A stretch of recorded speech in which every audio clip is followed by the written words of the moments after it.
Es esmu Klaus, dramaturgs, kurš ikdienā raksta visādus burtiņus, kas jārunā citiem, bet kā man ir izdevies tagad sarakstīt dažas pasaciņas un beigās man jārunā pašam. Un man ir gadījusies tāda Klāva Knuta Sukura pasaka, kuras nosaukums ir De Ķirsē.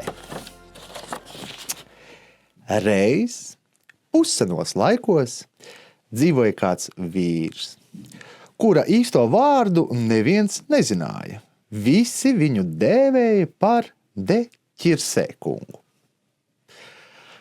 Šis vīrs bija īpatnējs it visā.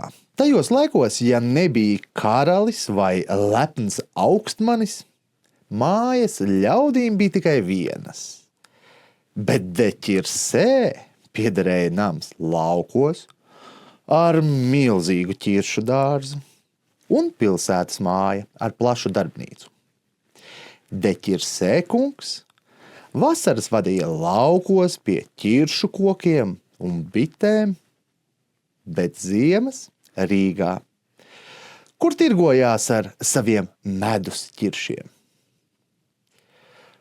Šis vīrs bija vientuļnieks. Ne sievas, ne bērnu, ne draugu viņam nebija. Viņš runāja mazliet jokaini, ģērbās jokaini, un pieaugušajiem arī viņa amats šķita nedaudz jokains. Visa pilsēta zināja De Ķirsē kunga ārkārtīgi garšīgos medū cukurotos ķiršus. Visi tos pirka un nebeidza slavēt. Tie bija tik gardi, ka daži pat sāka mēļot. Esot noburti. Jo parasts cilvēks kaut ko tik garšīgu uztaisīt nemaz nevarot.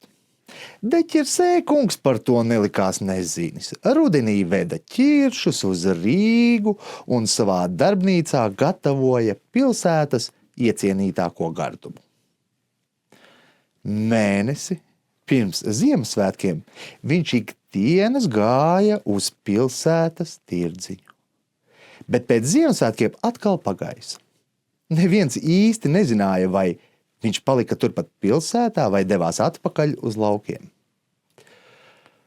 Viens draugs De Ķirsē kungam tomēr bija. Kāds mazs zēns, kurš viņam rudeņos palīdzēja piepildīt prāvās kastes ar medus ķiršiem.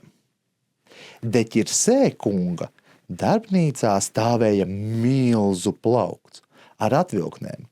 Katrā bija vieta vienai lielajai medus ķiršu kastei. De Ķirsē kungs bija izdomājis, ka ikdienu iztirgos tikai vienu kasti, lai pietiktu līdz Ziemassvētkiem. Tā tas ritēja vairākus gadus. De Ķirsē kungs gatavoja ķiršus, bet zēns bēra tos kastēs un lika kastes atvilknēs. Vienu rudeni zēns neparādījās. Vīriņš sāka taujāt, kur tad viņa palīgs esot palicis. Pilsētas ļaudis zināja stāstīt. Nabaga zēnam piemeties tāds klepus, ka guļot gultā jau no vasaras vidus. Vīriņš ļoti saskuma par krietnā palīga nelaimi. Viņš atsauca pie sevis galdnieku, parādīja lielo plauktu ar ķiršu kastēm un lūdza uztaisīt tieši tādu pašu, tikai 100 reizes mazāku. Jau pēc pāris dienām galdnieks De Ķirsē kungam atnesa mazītiņu plauktiņu ar sīciņām kastītēm tajā. Saldummeistars katrā kastē ielika pa medus ķirsim un plauktiņu nosūtīja zēnam. Pat gudrākie pasaules ārsti nesaprata, vai zēns brīnumaini atvesaļojies pats, vai tālāk, ka katru dienu apēda pa ķirsim.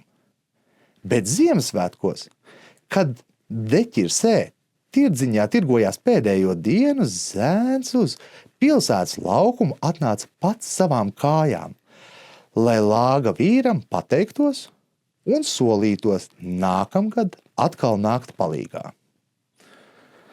Visu labi pārdomājot, tā vien šķiet, ka šodien tik labi zināmie Ziemassvētku šokolādes kalendāri radušies pēc Rīgas Deķirsē kunga mazā ķiršu plauktiņa parauga.